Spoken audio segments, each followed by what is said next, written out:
조작된 거예요. 저한테 허위자들 하라는 거예요.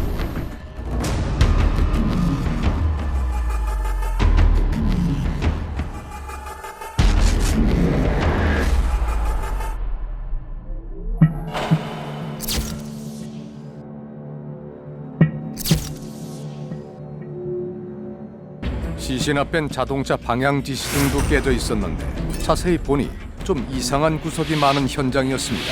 차가 쳤으면 우리 후배님 말씀대로 그냥 어디 상처도 있고 할 건데 그런 것이 잘 안 보이더라고요. 사체가 TV가 나가지도 않고 바로 기절기가 이렇게 있어요. 그래서 우리가 이게는 소형치 않다 해가지고 이제 그것을 부검을 했어요. 바로.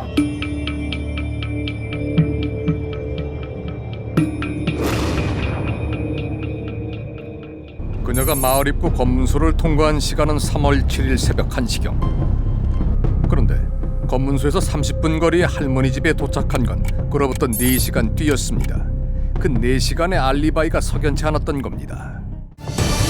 국과수 부검 결과 아버지의 몸에서 알코올과 함께 검출된 건 독실아민이라는 수면 유도제 성분. 이 두 가지가 만나게 되면은요, 치사량이 못 미치는 정도로 하더라도 죽음을 초래할 수 있다는 겁니다. 그녀는 범행 일체를 자백하기 시작했습니다. 수면제 30알을 갈아 양주에 섞어 아버지에게 권했고 그것을 마신 아버지가 숨지자 길가에 버리고 왔다는 것이었습니다. 그 딸내미가 이제 억울하게 이제 성폭행 당하고 억울해가지고 그렇게 됐는데 해갖고 그 마을 사람들이 이렇게 서명 받아가지고 해준 걸로 알고 있는데 뭐 형량이라고 후대주게 진짜 범행 동기는 자신과 여동생을 아버지가 성추행했기 때문이라는 겁니다. 그런데 자백을 한 뒤 이어진 현장 검증에서 그녀의 모습이 좀 이상했다고 합니다.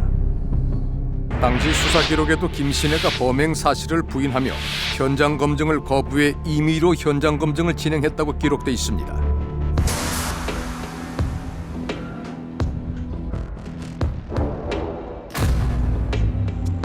하지만 김신혜는 수감된 뒤에도 무죄 주장을 굽히지 않았습니다.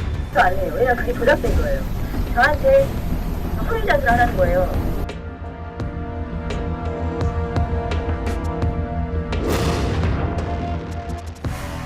수사 보고서에 기록된 김신혜의 행적입니다.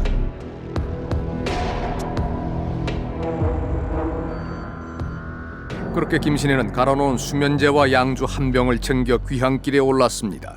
아버지 집에 도착한 김신혜는 술에 취하지 않는 약이라고 속여 수면제를 양주에 섞어 아버지에게 건넸고 딸의 술을 받은 아버지는 연거푸 2잔을 마셨다고 합니다.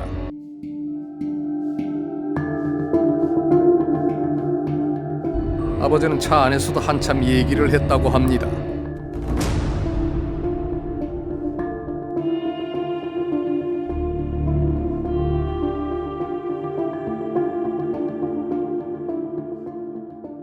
그런데 아버지의 장례를 치르던 중 신혜에게서 수상한 기운을 감지한 사람이 있었습니다.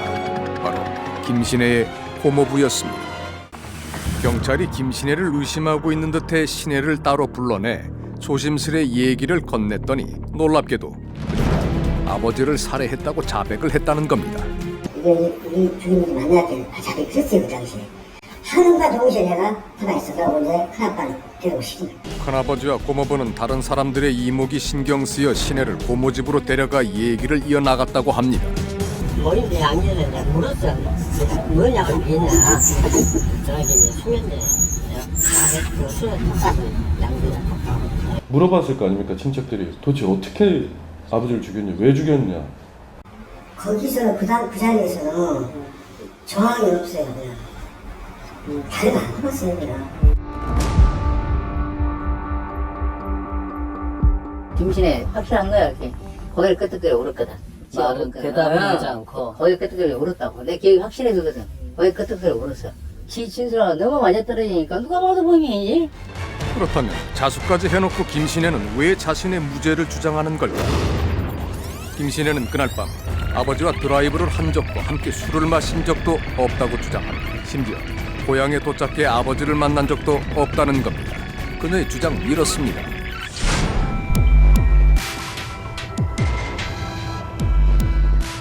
제가 혼자 이제 버스 타고 이제 올라가기 싫으니까 누나한테 때를 썼어요. 좀 데려와라. 그래서 오게 된 거예요. 부탁을 거절하지 못해 렌트카를 몰고 온 귀향길. 휴대폰이 없던 그녀는 공중전화로 할머니 집에 전화를 걸었다고 합니다. 전화를 받은 여동생은 조금 전 술 취한 아버지가 할머니 집에 와 실랑이를 벌이다 돌아갔다고 알려줬습니다. 김신혜는 혹시나 술 취한 아버지를 마주칠까 싶어 곧장 집으로 가지 않고 고향에 내려오면 만나곤 했던 친구들에게 전화를 걸었다고 합니다. 전화 왔어요. 나오라고. 야, 춥고 내일 보자. 지금 만나고 있자. 어딜 가서 뭐할 건데 막 이제 저는 술도 안 먹거든요. 그래서 내일 보자고 이제 나가기 싫은 거예요. 그때 전화 왔을 때가 대략 몇 시쯤인지 기억이 있어요. 시가 못해 시간인데 1시는 넘었을 거거든요.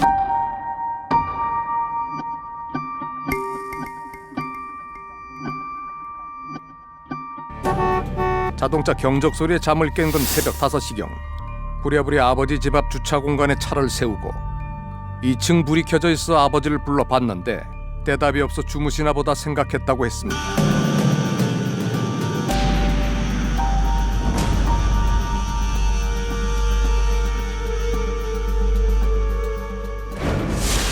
그런데 그녀는 살해 동기로 밝혀졌던 아버지의 성추행도 사실 무근이라고 강력하게 주장하고 있습니다. 딸을 성추행한 파렴치한으로 알려진 채 세상을 떠난 아버지의 명예를 회복시키고 싶다는 겁니다.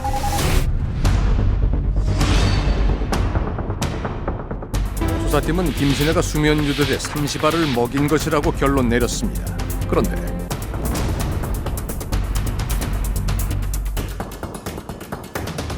몸무게를 고려하면 한 100알 이상은 먹어야 될 것 같습니다. 제 생각에는 한 150알 정도는 먹어야지 그 정도 나올 수 있을 거라고 판단이 됩니다.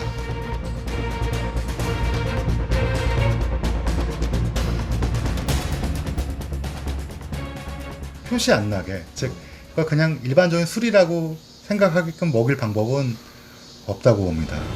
또 하나 의아한 점은 수면제가 섞인 술을 마셨고 장애가 있는 아버지가 드라이브를 가자며 2층 계단을 내려왔다는 점입니다. 가능한 일일까? 0.303과 그다음에 그 혈중 독실아민의 농도만을 고려해 본다면 그 농도에서는 이 거리를 내려오는 것은 사실 어렵습니다. 매우. 더욱이 수사 기록처럼 얼마간 딸과 대화를 하며 드라이브를 하는 것은 거의 불가능한 일이라는 겁니다. 그런데 시신유기 방법에 대한 결론도 경찰과 검찰이 각각 또 다릅니다.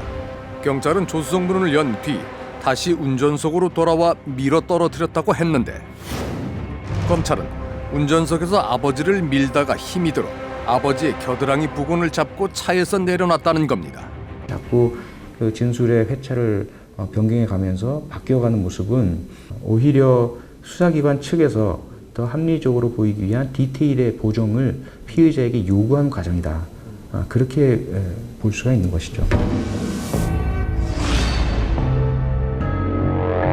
그녀는 수면제를 밥그릇 위에 놓고 갈았으며 주변에 떨어진 수면제 가루를 닦은 노란 행주는 빨지 않고 그대로 휴지통에 버렸다고 진술했습니다.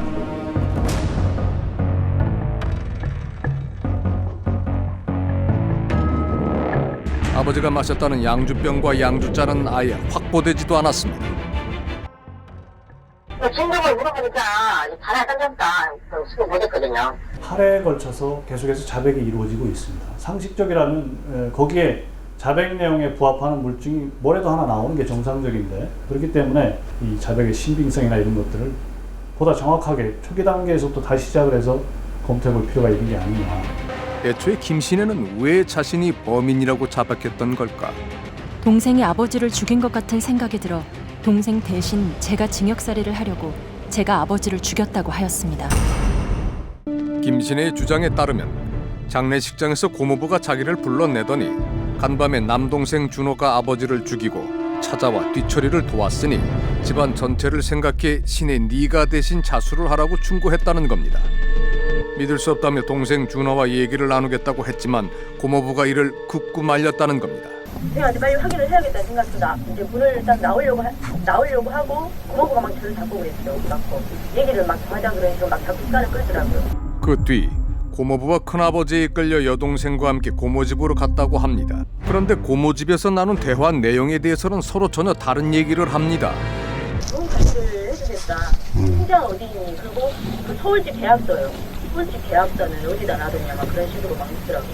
너 빨리 저기 자수하러 경찰서 가자 막 이런 식으로 이제 막 몰아치는 거죠. 빨리 나오려면은 얼른 반대로 얘기하고 지금 자수하고 그래야지. 그러고 내가 얘기를 했어요. 이제는 그 고모부도 같이 조카로 가서 데리고 와서 써야 데리고 와서 키운 거라고.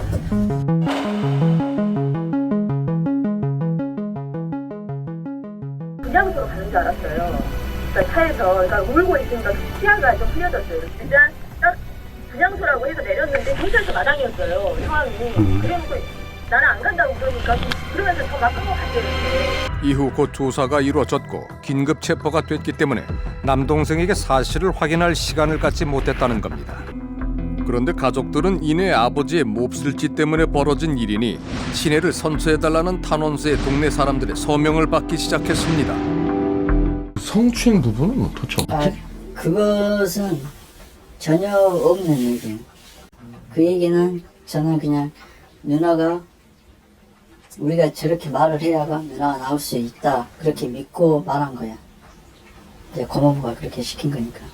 아버지가 이제 성추행을 해서 죽이게 됐다라고 그런 얘기는 한 적은 없었어? 전혀 없고 저기 전혀 없었어. 사람 이렇게 놔두고 그 형을 이제 야 경찰 가냐 안 가냐 이게 중요한 거지. 그러잖아요. 가냐 안 가냐 이게 중요한 건데 지금 무슨 성추행이라고 없어요. 전혀 그런 얘기고. 하지만 당시 고모부의 경찰 조서엔 아버지가 여동생을 성추행해서 분개했다는 말을 친애에게 들었다고 기록돼 있습니다. 대체 진실은 뭘까? 여기에서 우리가 잊고 있던 사건의 또 다른 주인공이 있습니다.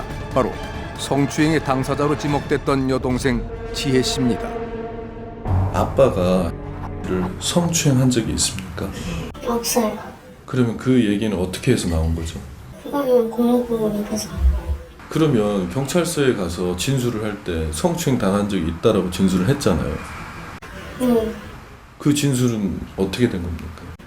고모부가 그렇게 얘기를 하라고 시켜서 어쩔 수 없이 그렇게 한 거고. 그렇다면 그녀는 장례식장에서의 상황을 어떻게 기억하고 있을까? 우연히 고모부와 언니의 대화를 들었지만은 그 내용이 너무 황당하다고 생각했다는 겁니다. 언니는 아니라고 했고 근데 또 고모부가 또 오빠 또 죽겠다 이런 식으로 또 말하니까 이제 언니가 오빠 좀 불러달래 했는데 고모부는 안 된다고 끝까지 강압적인 말을 했죠. 준호 씨를 만나려고 하는 언니를 고모부가 말렸다. 김신혜의 기억과도 같습니다. 왜 오빠를 못 만나게 했죠? 오빠가 죽였다. 그게 의심이 돼. 정말 고모부는 준호 씨가 범인이라는 얘기를 꺼냈던 걸까? 남동생이 아버지를 죽였으니까 너가 대신 자수해라 이렇게 말씀을 하셨더라고요. 네. 그런 기억이 있어요. 그것도 좀 고모부가 그렇게 신뢰할 수 있고 친한 존재였어요. 아니 좀 거리가 좀 먼. 아버지하고 친한 사이였습니까?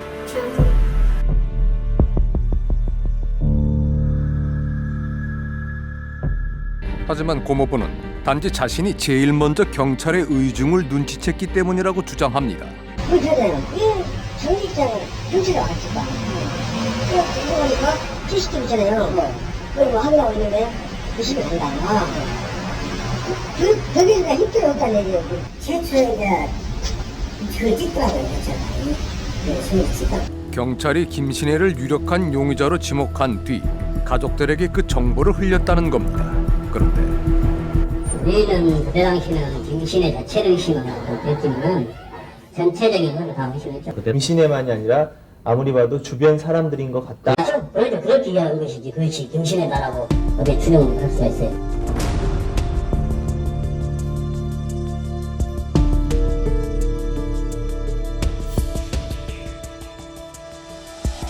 차에 막 태우려고 그랬어요. 저를 막 들어가지고 막 이렇게 제가 막 이렇게 버티잖아요. 막 저를 차에다 막 들어서 막 옮기려고 그랬어요. 형사들이 못했어요 그날은.